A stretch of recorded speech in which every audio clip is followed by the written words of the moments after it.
Hello everyone, welcome to Canadian Immigration Channel powered by lptoronto.com. We spoke with you before about proof of funds. We spoke about it from the point of assets.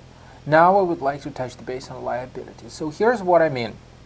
When we speak about assets, we discussed how to prove your funds if you do not have 6 months transactions history. What if you got a lump sum which was deposited into your account? What if it's a gift, etc., etc., etc. So what if you're planning to sell your property, and many other points. Now, speaking about liabilities, what if you got a debt? What if you have a mortgage?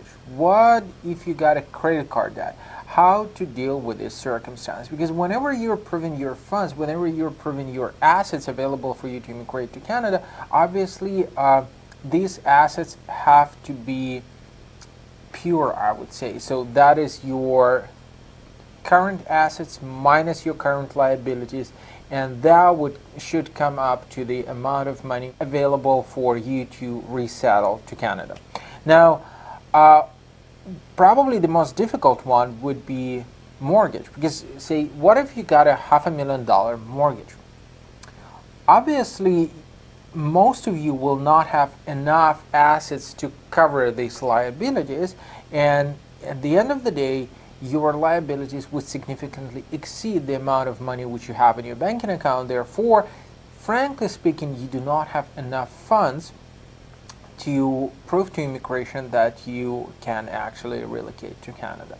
Now, answer to the question, unfortunately, is not very straightforward. It's sort of a gray area because, yeah, well, if you demonstrated clearly to Citizenship and Immigration Canada that you have that amount of debt, you will not be allowed to immigrate to Canada.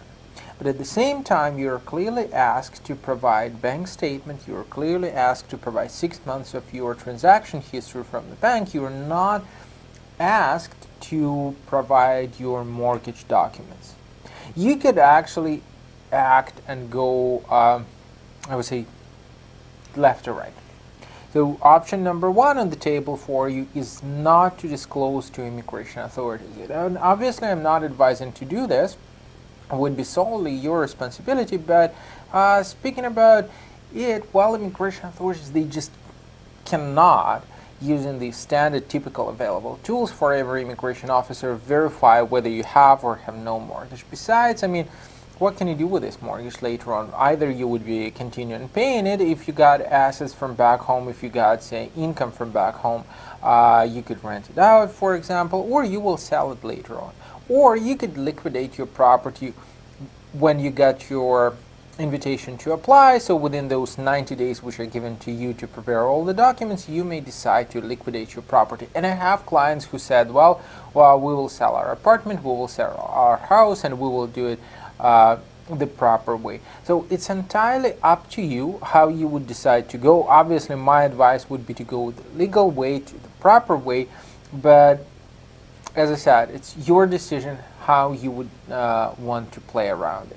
When it comes to credit card debts, I will say that my position is quite firm. I will not advise to hide those, right? Well, if you somehow are foolish enough to make a huge credit card debt which exceeds your assets available for immigration to Canada, maybe it would be wise to deal with the debt first before actually going for immigration. Again, like, I don't want to go into personalities here. Who am I to tell you what to do with your life? But at the same time, you know what, when you come to Canada, we discussed it before, reality here is hard. If you do not have enough funds, if you have borrowed them from somebody, right, hoping that you will return them to a person immediately after arrival to Canada or before arrival to Canada, you may risk to face a circumstance where you have no money enough for you to rent your first place to live, to pay for your cell phone, to pay your bills, to pay your